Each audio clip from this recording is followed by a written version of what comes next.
dulu pertanyaan-pertanyaannya. Nanti ada satu narasumber lagi yang hari ini akan kita tampilkan, ya, kita persembahkan. Kita cek audio dulu. Kak Jauja Akbar. Ya, halo, suara Hmm, saya masuk. Alhamdulillah. Baik, inilah narasumber terakhir kita hari ini, yaitu Jauja Akbar Krito, fisikawan dengan keahlian di bidang fisika teoritis dan komputasional dengan fokus pada fenomena energi tinggi dan simulasi kuantum. Nah, bersemangat untuk berkontribusi pada penelitian global dan memajukan fisika di Indonesia. Untuk itu, kita akan lihat dulu biografi beliau. Nah, banyak sekali ya. Tadi dari Abu Dhabi, kita sekarang menuju ke Yogyakarta. Ya, inilah Zauja Akbar Krito.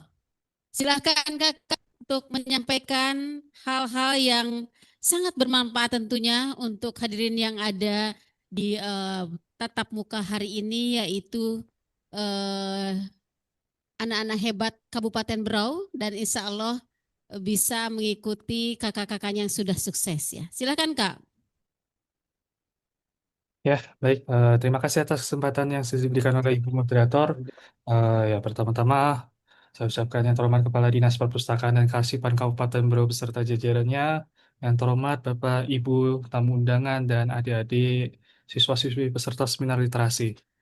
eh Ya, kalau saya ini sebenarnya mungkin lebih banyak menceritakan tentang semua akumulasi yang sudah diceritakan sama kakak-kakak sebelumnya gitu ya. Jadi nanti akan kelihatan pada waktunya di mana apa yang sudah apa yang sudah dikatakan oleh kakak-kakak sebelumnya itu ternyata relevan gitu ya. Apalagi ya dalam dalam urutan ini ya, fakta uniknya adalah kan kebetulan saya yang termasuk paling senior. Jadi apa yang kebetulan mereka katakan itu juga sebenarnya relevan gitu loh, dan ternyata masih akan tetap relevan dengan saya gitu ya. Di sini saya lebih suka menyebut diri saya sebagai researcher fisikawan gitu ya, dan juga sebagai full time learning gitu.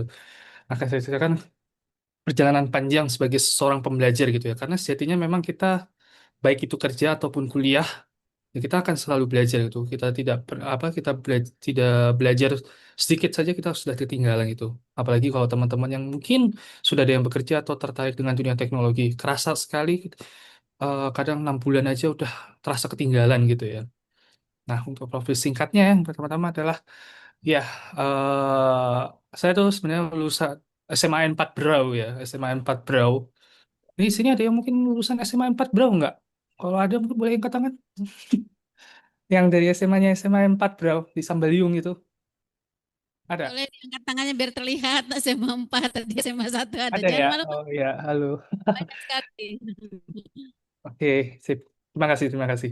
Ya, eh saya dulu lulusan dari SMA 4 Bro, saya angkatan 2012. Masuk ke UGM itu tahun 2015 di S1 Fisika. Lalu sekarang sedang melanjutkan di ini ya, S2 Fisika program double degree atau program gelar ganda. Jadi nanti saya kuliah di dua tempat dengan dua tesis dan mendapatkan dua gelar. Fokus riset saya itu di fisika, komputasi, dan teknologi ya. Jadi, nah, ya, ini gambaran aja ya, gambaran ya, perjalanan saya. Yang di sebelah sini ini adalah ketika saya apa dulu sudah selesai lulus, terus ini foto-foto saya kompilasi waktu S1 dan mau lulus itu ya. Dan ternyata lama kemudian saya lanjut juga di program studi pascasarjananya UGM gitu ya. Nah, ya, ini sedikit meme aja. Biasanya ya fisikawan itu kan ganteng, ya. Apalagi kalau lagi nurunin gitu ya. Contohnya apa? Ya kayak gini. Ini adalah saya waktu di S2 ini. Saya mencoba menemukan bersama rumus, dan ini adalah rekan-rekan seangkatan saya gitu ya. Nah, kenapa sih fisika gitu ya? Ini cuma sedikit background gitu ya. Kenapa saya memilih fisika gitu ya? Sebenarnya memang akumulasi juga gitu ya. Dari SMP, SMA gitu saya sudah lebih sering mengikuti kompetisi fisika. Ya, alhamdulillah dulu pernah menjuarai beberapa kompetisi. Ini dulu namanya OSN, kalau sekarang kalau nggak salah namanya KSP ya, KSN ya, kompetisi sains nasional ya. Koreksi aja kalau salah. Nah, habis itu saya juga pas 2015, ya alhamdulillah keterima di UGM sebagai mahasiswa fisika lewat jalur waktu itu namanya masih SNMPTN, Seleksi Nasional Mandiri Perguruan Tinggi. Eh, iya kalau nggak salah ya. Seleksi Nasional Mandiri ya itu. Nah, sedikit cerita kenapa saya bisa suka fisika itu karena dulu memang pernah punya role model gitu ya, role model fisikawan gitu. Ini adalah masa-masa di mana pada saat itu saya ngambil apa ya namanya ya. Waktu itu kan kalau kita liburan semester ada kelas meeting dan segala macamnya gitu ya atau liburan atau apa. Itu biasanya malah saya memang benar-benar manfaatkan untuk belajar fisika gitu.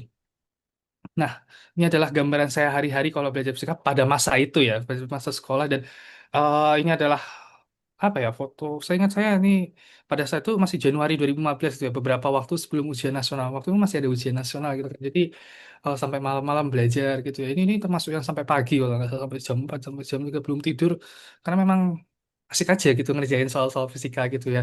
Ya makanya nggak heran mukanya memang agak kayak ketus-ketus gini dan belakangan saya baru tahu kenapa orang itu nggak.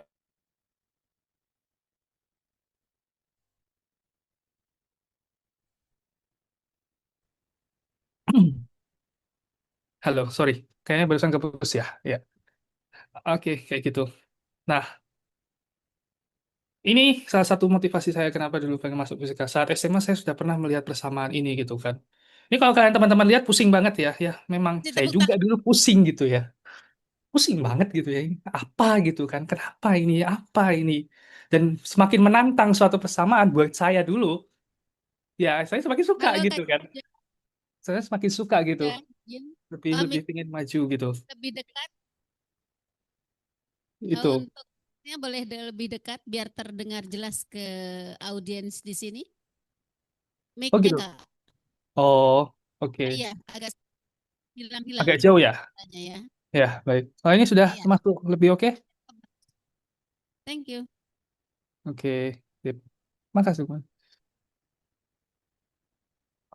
Wait. Ya, persamaan kayak gini gitu kan. Ini sudah saya ketahui di SMA. Belakangan saya baru tahu kalau ini adalah termasuk studi yang seharusnya lebih bisa dipahami oleh mahasiswa S2 gitu kan. Ah, ternyata kesimpulannya itu seperti ini gitu ya.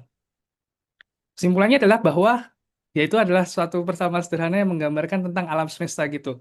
Kalau kalian masih lihat ini susah, ya nggak apa-apa.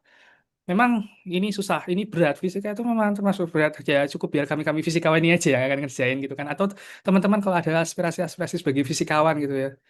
Nah, ini adalah salah satu kesimpulan yang bisa saya dapatkan pada masa itu gitu kan. Ketika saya satu, oh ternyata ini menggambarkan alam semesta gitu ya. Terus terus kenapa gitu ya? Nah ini kelanjutannya.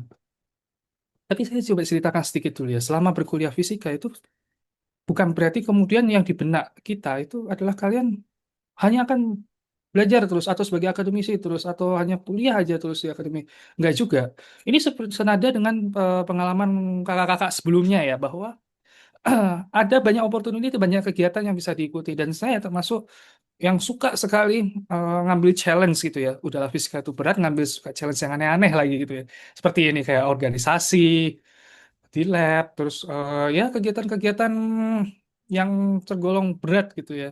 Kayak ini School of Physics. Jadi sudah kuliah fisika tapi ternyata masih ngambil sampingan gitu ya, sampingan School of Physics gitu.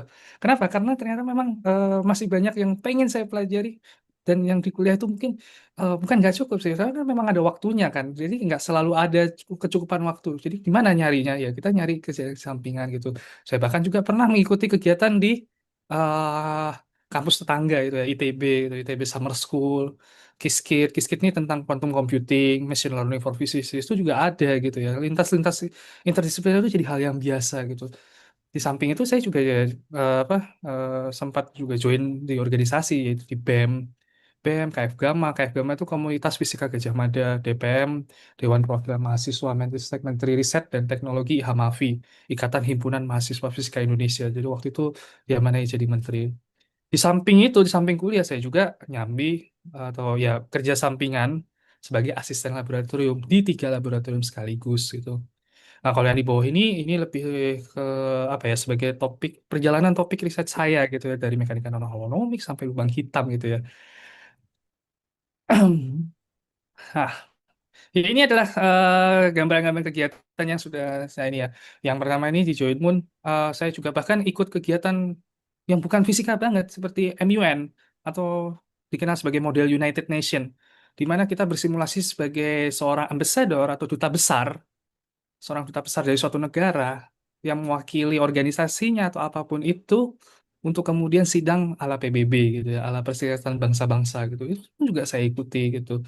Ya ini adalah rekan-rekan yang juga akhirnya saya tereksposur secara internasional juga gitu ya. Jadi punya kenalan-kenalan waktu itu mungkin levelnya se-ASEAN ya. Jadi ini kelihatan mukanya sangat Thailand banget ya, dari Thailand, dari India dan segala macamnya. Ini adalah dua foto di atas ini termasuk yang ketika saya berkegiatan di Jerman. Saat saya berkegiatan di Jerman itu ya, mengikuti acara namanya Global Global Youth Forum gitu ya, Global Summit G200. Nah, ini adalah saya. Ini juga ya lagi-lagi ini lebih eksposurnya lebih luas lagi karena ini teman-teman di seantero tanah Eropa dan tanah Amerika gitu ya. Ya kalian bayangkan aja tetap role model sebagai ambassador gitu ya. Nah, ini adalah kegiatan saya waktu di organisasi gitu ya. Ini waktu jadi Menteri Ristek. Jadi saat itu saya membawa aspirasi berupa teknologi gitu ya, kesemarataan teknologi karena waktu itu hal yang membuat saya kesal ya pada masa itu ya, kesal atau mungkin agak grundel atau semacam ya ada aspirasi gitu ya, aspirasi sebagai warga putra daerah khususnya dari Berau gitu kan, kita sudah tahu mungkin apalagi di tahun 2015 dulu bahwa antara antara Berau dengan Jawa saja kita sudah memiliki ketinggalan banyak gitu ya. Saya sendiri merasakan banget itu ketika internet kita di Berau pada masa itu masih ya hanya kecepatannya berapa berapa kbps dan segala macamnya di Bro sudah laju. Di saat di Bro itu kadang waktu di 2015 dulu saya ingat masih ada daerah yang nyala mati listriknya cuma 6 jam 12 jam ya di Jogja nggak pernah mati lampu ya kan. Kayaknya di Bro itu masih hobi mati lampu nggak sih? Saya nggak tahu sudah sekarang. Nah, kalau dengar dari cerita orang tua katanya masih kadang-kadang mati lampu dan segala macamnya gitu kan. Nah, berangkat dari situ saya coba nih waktu jadi menteri mencoba menyamaratakan gitu kan. Tadi kan juga disampaikan oleh Bu Yatifah bahwa concern dari kita itu adalah teknologi gitu. Nah, dasar dari teknologi itu apa? Ilmu fisika gitu. Itu makanya kenapa saya selalu eh menginikan fisika gitu ya, mempromosikan fisika gitu. Siapa tahu di antara kalian ada yang tertarik untuk menjadi di bawah bimbingan saya untuk masuk ke prodi ilmu fisika, apalagi kalau di UGM gitu ya. Nah, ini adalah suatu artikel yang pernah saya tulis di tahun 2015 di blog. Di blog terus kemudian dikorankan di koran Berau itu tahun 2016. Di bagian yang khususnya saya highlight gitu ya. Saya jadi ingat gitu ya. Saya pernah bilang bahwa bayangkan mungkin kita bisa melakukan video conference dengan mahasiswa asing, saling berbagi pengalaman. Mungkin juga semua tugas kita serba digital. Kita bisa video streaming dengan dosen kita ketika kita jauh atau berhalangan hadir. Turn out, ini adalah tulisan yang saya tulis 2016 gitu kan. Ternyata saya cukup visioner ya rupanya. Bahwa ketika pandemi merebak kemarin, ini adalah hal yang sudah kita lakukan dengan apa? Ya standar biasa gitu ya. Seolah-olah memang itulah bagian dari kehidupan kita, new normal kita gitu. Dan masih dilakukan sampai sekarang gitu. Tugas-tugas juga kadang masih ada yang online. Memang maksudnya dikumpulkan secara online ketika berhalangan hadir atau ketika ternyata dosen tuh berhalangan hadir dan bersedia melakukan pengganti waktunya dilakukan secara daring juga kayak gitu ya. Nah, terus ini adalah ketika saya sudah akhir ya, sudah selesai skripsi ini pas tepat setelah saya sedang skripsi itu dengan topik kajian teoritis lubang hitam ya, sesuai dengan yang saya bilang tadi. Ya ini sebenarnya cuma ingin mengasih tahu bahwa ya pada akhirnya perjalanan S1 itu bisa harus selesai dengan skripsi. Ya alhamdulillah saya masih bisa selesai dengan muka yang sangat gembira ya di saat teman-teman tuh biasanya mukanya sudah masam betul kalau sudah habis sidang skripsi atau akhir sekolah gitu ya. Menunjukkan bahwa memang kadang kuliah itu juga butuh passionate gitu ya untuk menjalani sesuatu yang sulit gitu. Dan yang sulit itu bukan fisika doang sebenarnya. Tapi apapun yang kita pelajari saat kuliah itu akan jadi susah.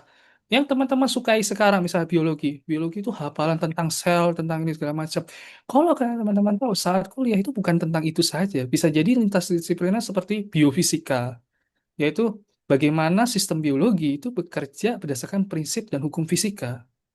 Oh, itu ada, pasti ada. Nggak mungkin di dunia ini tidak bekerja dengan hukum fisika. Kalau tidak, ya berarti bukan di alam semesta ini rasanya dia bekerja gitu ya, bukan berasal dari dunia ini gitu ya. Entah dunia yang mana gitu. Nah, terus apa lagi gitu selain itu? Oh, ternyata saya juga masih mencoba berbagai hal gitu ya. Ini yang tadi dikatakan mungkin seperti dikatakan oleh Kak Owen terkait tentang opportunity gitu. Saya coba ngambil yang benar-benar jauh dari fisika. Contohnya adalah salah satunya saya ikut satu angkatan dengan Kak Ira sebagai alumni Bangkit ya, program Bangkit Akademi gitu ya. Cuma waktu itu cloud apa learning path saya itu adalah cloud computing gitu, komputasi awan gitu ya. Tapi juga jangan dibayangkan ada komputer di awan ya, nggak mungkin juga ada gitu. Bukan seperti itu konsepnya. Ini adalah suatu komputer di mana kita sudah bisa menggunakan komputer orang gitu, atau dalam konteks ini komputer perusahaan gitu, akumulasi gitu. Terus juga saya ngikut Apple Developer Academy sebagai ya iOS engineer gitu ya kasarnya. Jadi Apple Developer Academy ini menarik. Ini juga saya dapat ini beasiswa ya. Jadi saya dapat fasilitasnya juga luar biasa. Jadi teman-teman kalau ada yang mau ikut Apple Developer Academy dan pengen tahu info lebih lanjut juga bisa hubungi saya nanti. Difasilitasi dengan teknologi Apple terkini gitu ya. Saat ini di Indonesia sudah ada 4 akademi. Ada 4 akademi di Batam, di di Tangerang, di Surabaya sama di Bali. Yang di Batam itu punyanya ASEAN, kalau di Bali itu punyanya internasional, kalau yang di Tangerang sama di Bali itu punyanya universitas swasta. Bahkan kalau teman-teman juga, misalnya nih teman-teman yang sedang kuliah, apa sedang SMA, terus nanti dilalah ada yang alhamdulillah masuk di mana? Ada masuk di BINUS sama di Ciputra, Universitas BINUS dan Universitas Ciputra, itu kalian bisa mendapatkan kesempatan untuk ikut Apple Developer Academy jalur universitas itu gitu karena memang kerjasama gitu. Fasilitas yang didapat apa aja? Ada uang bulanan, terus ada MacBook yang terbaru, iPhone yang terbaru, dan watch yang terbaru. Itu adalah fasilitas harian yang bisa teman-teman pakai untuk hari-hari gitu ya. Dan kan bahkan sampai sekarang masih pakai sih sebenarnya. Masih ada saya pegang device-nya gitu ya.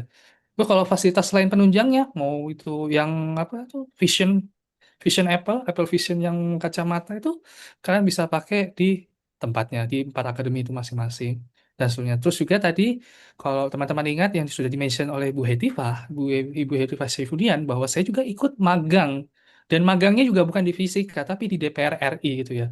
Sebagai ketua magang lagi. Saya tidak tahu kenapa itu bisa terpilih waktu itu. Teman-teman memilih saya secara demokratis dan aklamasi sebagai ketua magang yang membawai 199 teman-teman pemagang dari seluruh Indonesia gitu ya. Nah, cuman dalam perjalanan itu saya tetap masih suka fisika gitu ya. Masih ikut workshop fisika dan ikut online summer school di mathematical physics itu ya. Nah, ini adalah gambar saya ketika saya magang. Ini tadi Bu Hetiva. Saya sudah eh, cuma pada masa itu periode itu beliau masih sebagai ini ya. Dia juga beliau sudah sebagai pimpinan ya, di pimpinan di Komisi 10. Terus ini adalah Bapak Sekretaris Jenderal DPR RI, yang mana misalnya jabatan Sekretaris Jenderal itu adalah jabatan tertinggi di suatu institusi dan sebagai Sekretaris Jenderal di DPR RI berarti beliau adalah pejabat tertinggi di seluruh Indonesia dalam konteks lembaga legislatif gitu ya. Yang ini adalah kepala bagian yang berkaitan dengan badan keahlian gitu. Ini adalah salah satu pengalaman dan pencarian koneksi. Koneksi ya kita kita mencari tantangan lah gitu ya. Ini dulu saya ingat juga pada saat itu teman-teman ragu sekali sama saya untuk bisa ketemu beliau-beliau. Tapi nyatanya ya saya tabrak aja gitu. Karena balik lagi, opportunity, privilege dan segala macamnya. Kalau dimanfaatkan dengan benar ya suatu saat kita bisa begini gitu loh.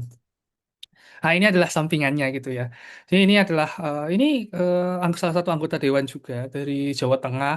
Ini kita foto saat main bulu tangkis gitu. Jadi kita maksimalkan semua opportunity, maksimalkan semua channel, maksimalkan semua networking yang ada gitu ya untuk apapun yang mungkin suatu waktu sekiranya kita akan butuhkan gitu ya.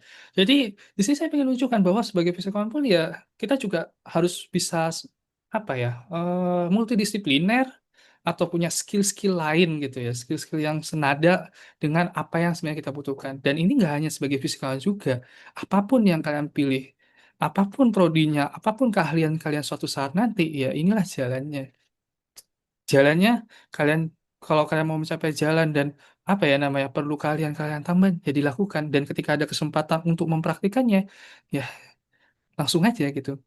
Ya ini salah satu meme dari teman-teman saya sendiri juga tentang, ya saya masih magang DPR tapi saya masih harus ngurus skripsi saat itu, skripsi dan kuliah. Jadi ya udah, di pojokan di bawah saya sambil ngurus ngurus-ngurus apa ya namanya, melanjutkan ini aja, kontemplasi pikiran dan ide terkait penelitian fisika saya pada masa itu. Ya ini foto, ya ala orasi di salah satu gedung DPR gitu ya. Nah, setelah lulus dan setelah saya ikut apel development akademi, saya kemana? Ya saya kerja. Dan kerjaan saya lagi-lagi bukan di bidang fisika, beda banget. Bisa dibilang ya masuk ke bagian IT sebagai apa? Quality assurance, atau ya bahasa terjemahan Indonesia kasarnya itu ini ya, kurang lebih sebagai penjaga kualitas gitu ya. Jadi suatu produk sebelum keluar ke teman-teman, aplikasi ke teman-teman atau game ya. Khususnya yang pertama ini Game Loft. Saya di spesialis QA spesialis di berbagai macam judul game yang dikeluarkan Game Loft gitu ya. Kalau teman-teman ada yang main game Asphalt sama di Disney Dreamlight Valley dan lain-lainnya, atau pokoknya produk-produk game Loft, ya seharusnya ya itulah game-game yang biasanya saya uji supaya saat sampai di teman-teman itu bebas dari masalah gitu ya. PSI ini adalah perusahaannya Mitsubishi gitu ya. Jadi sudah 2 kali saya bekerja, ini pindah ya, maksudnya dari game pertama di Gameloft hampir kurang lebih 2 tahun, terus di Mitsubishi sama Ya, karena belum selesai setengah kita tunggu dulu. tahun gitu ya. eh dua apa ya namanya? Ini kebetulan adalah 2 perusahaan multinasional gitu ya. Ya alhamdulillah sih, saya merasa bersyukur sekali bisa berkesempatan bekerja di 2 perusahaan multinasional yang punya kebudayaan berbeda gitu.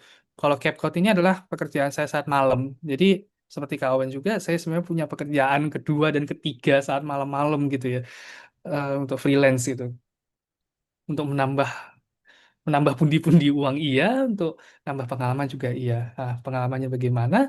Kurang lebih seperti ini. Nah, ini adalah yang kalau kalian lihat bajunya santai, saya bajunya santai, itu sudah pasti Game Love karena dia mengatur kultur Eropa yang sangat santai. Bos, atasan, bawahan dan segala macam nggak ada apa ya, nggak ada boundaries, nggak ada batas, nggak ada barrier gitu. Jadi ya semua bajunya santai, kaosan. Mau berangkat kantor kaosan silahkan, berangkat jam 8 pulang jam 5 pas, tenggo gitu. Ya, ini waktu kegiatan persiapan sebelum donor darah. Ini waktu, ya ini beberapa saat sebelum saya resign rasanya. Nah, terus kalau yang ini adalah di Mitsubishi. 2 foto di Mitsubishi. Bisa kelihatan bahwa bajunya kelihatan lebih rapi, kulturnya lebih apa ya, lebih tertata ya. Karena Mitsubishi kan perusahaan dari Jepang ya. Jadi saya sudah merasakan banget perbedaan kultur antara Barat dan Timur gitu ya, yang yang apa ya, ya mau nggak mau mungkin bahasanya adalah relatif lebih kaku gitu, walaupun orang-orangnya kalau secara interaksi sebenarnya tetap santai, tapi secara protokol dan segala macamnya itu tetap lebih lebih apa ya, lebih terstruktur lah itu yang di Jepang gitu. Dan bahkan walaupun saya sudah resign dari Gameloft, kadang ya ini masih ada waktu untuk bersantai bersama teman-teman, teman-teman yang apa ya, afiliasinya nonton horor gitu ya. Jadi kita punya jadwal mingguan kalau mereka pas bisa di luar kantor nonton di bioskop, atau ikut kegiatan apa ya namanya ya, kayak semacam rumah hantu, kegiatan-kegiatan rumah hantu atau experience itu kita ikuti gitu. Dan saya juga masih bisa aktif itu loh. Ini bukti bahwa ya koneksi pun bisa tetap berjalan walaupun kita sudah tidak di tempatnya gitu. Nah, cuman dengan semua yang sudah saya lakukan itu kan, ternyata tetap aja saya masih lebih suka sebagai menjadi apa? Menjadi researcher, fisikawan gitu. Dan itu terlihat ketika saya masuk S2 baru tahun ini gitu ya. Tepat 1 dekade setelah saya lulus. Bukan lulus ya. Setelah saya masuk S1 di UGM. Dan alhamdulillahnya yang lebih mengejutkan lagi, saya dapat beasiswa untuk melakukan master degree 2 kali gitu ya. Ya itu makna dari program double degree gitu ya, program gelar ganda gitu ya. Jadi saya nanti akan dapat master degree fisika di UGM dan nanti master degree computational science di Kanazawa University Jepang gitu ya. Buat teman-teman yang memang pengen tahu juga lebih lanjut terkait program-program DDP atau jenisnya yang unik-unik kayak gini yang mungkin ada yang belum dengar, belum pernah dengar dan segala macamnya juga bisa hubungi saya. Karena yang S1 juga ada sebenarnya program DDP-nya, double degree-nya gitu ya. Jadi ya sekarang fokus riset saya tuh bahkan jadi dua gitu. Ini seolah-olah saya membagi dua diri saya, satu tentang fisika nuklir, bagaimana cara membangun suatu reaktor yang lebih aman gitu ya. Karena saya masih bercita-cita membangun reaktor nuklir di Berau gitu, biar nggak mati lampu terus gitu loh. Nggak capek apa ya kita tuh di Berau tuh mati lampunya kadang sering terjadi berkali-kali gitu ya. Terus juga tentang nanomaterial ya supaya kita punya bahan-bahan material yang lebih modern gitu. Dan alhamdulillah juga kemarin per bulan lalu saya juga punya haki tentang pencarian akar-akar. Jadi ini membuktikan kalau nggak sebagai fisikawan pun kita nggak hanya benar-benar melakukan analisa fisik gitu, tapi juga bisa mempraktikkannya secara komputasi gitu. Dan ini juga sebenarnya terilhami waktu saya sekolah di SMA 4 Bro dulu ya. Seingat saya dulu sekolah SMA 4 Bro dulu waktu masih ada TIK, itu kita ditantang ngoding itu selama 2 semester gitu ya. Saya kurang tahu kalau sekarang, tapi ada baiknya tradisi-tradisi seperti itu bisa dilanjutkan ya sama teman-teman. Karena itu akan memberikan keuntungan lebih juga buat teman-teman. So, intinya apa? Jadi yang ingin saya tunjukkan adalah bahwa apapun prodi teman-teman ya, nantinya gitu, dan yang buat sudah kuliah pun apapun prodinya, di masa yang sekarang itu, privilege terbaik teman-teman adalah kalian hidup di waktu yang paling baik ketika teknologi sudah lagi maju-majunya. Di zaman saya nggak ada ChatGPT deh. Nggak ada ChatGPT, nggak ada berbagai jenis AI yang bisa membantu saya untuk merangkum aja gitu tuh nggak ada. Jadi apa yang harus saya lakukan? Ya saya cuma bisa membaca jurnal satu persatu misalnya untuk mengetahui apa sih hal terbaru yang ada di dunia ini gitu kan. Dan soal membaca jurnal atau apa itu bukan hanya anak fisika aja. Saya punya teman di ilmu sosial katanya tiap tiap minggu tuh kerjaannya nge-review jurnal terus itu. Nah kalau saya malah saya lebih ekstrim lagi. Saya 1 hari gitu kan. Dulu kalau nggak salah di tahun 2015 tuh trennya ada namanya one day one juice gitu kan. Untuk tamat Al-Quran dalam 1 bulan. Kalau saya dulu namanya one day one paper.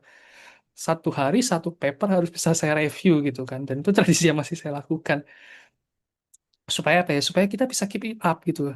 Dan hasil dari keep it up ini apa ya, kita jadi punya skill, kita mau kerja di perusahaan multinasional kayak saya pun bukan hal yang mustahil gitu loh. Buktinya apa, saya lulusan fisika tapi juga bisa merambah ke IT gitu loh.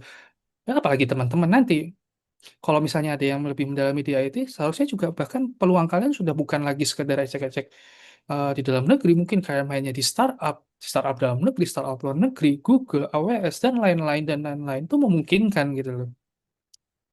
Itu. Nah, sedikit terakhir sebelum penutup, ini cuma seperti gambaran tadi ya saya bilang. Ini adalah salah satu program IUP di UGM, fisika industri khususnya. Jadi peminatan fisika industri.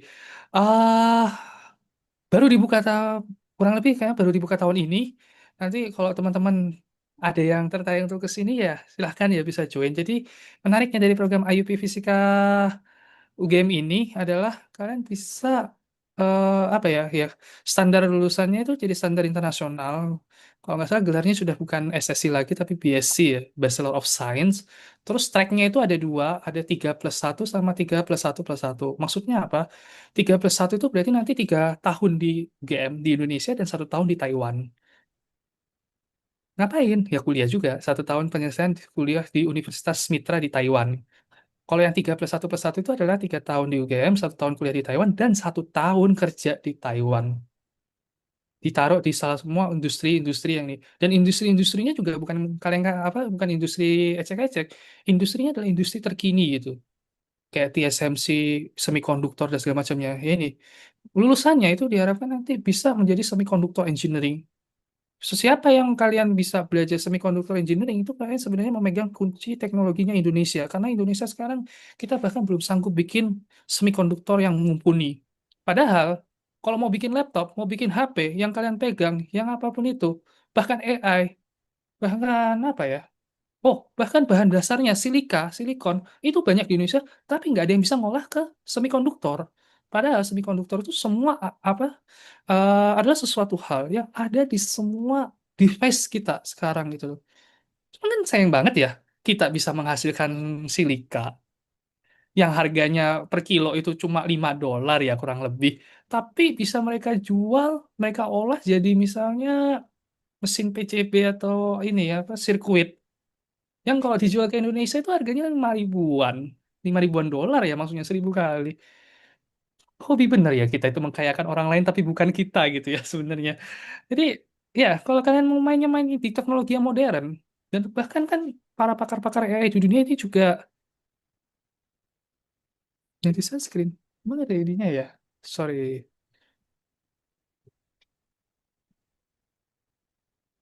Oh, kayaknya tapi harusnya nggak ada input ya. Sebentar. Yang di share screen Bagaimana? Masih masih berlanjut? masih masih. Nggak, tadi kayaknya ada pesan ya. Sorry sorry. Suara Instagram bisa dikecilkan suaranya kah? Seharusnya udah nggak ada suara ya di tempat share screen ini. Tapi ya udah, intinya gini, terakhir. Segala teknologi, apapun fungsi teknologi yang ingin kalian kembangkan dan segala macamnya itu pasti dasarnya fisika. Dan salah satunya IUP UGM ini sekarang memungkinkan fasilitasi teman-teman untuk ke sana gitu. Dan menariknya ya di sini ada informasi kalau misalnya nanti ketika teman-teman tuh studi 1 tahun di Taiwan, itu kalian akan dapat monthly stipend sekitar 5 juta. Kalau kalian bisa bahasa Mandarin, ada tambahan bahasa Mandarin tuh jadi 7 juta. Dan kalau teman-teman waktu penempatan kerja di sana itu jadi 12 juta. Ya, saya pikir itu lumayan sekali ya untuk orang Indonesia. Belum lulus kuliah sudah langsung dapat duit senilai segitu gitu ya. Ya bagi yang tertarik dan pengen menghubungi, pengen dapatkan informasi lebih lanjut ya bisa hubungi saya. Mungkin itu sih dari saya. Intinya semua hal, semua hal yang sudah saya capai ini adalah bagian dari akumulasi dari ya apa ya berbagai macam pengalaman, privilege, luck, dan apapun opportunity yang ada saya ambil gitu, sehingga bisa saya jadi sekarang. Anyway, kalau memang kalian masih ada pertanyaan dan segala macamnya, ya silahkan bisa tanya via email saya di UGM ataupun Instagram saya di Jauza1998. Begitu dari saya, terima kasih. Saya kembalikan ke moderator. Baik, terima kasih. Selalu dong semangat biar nggak ngantuk.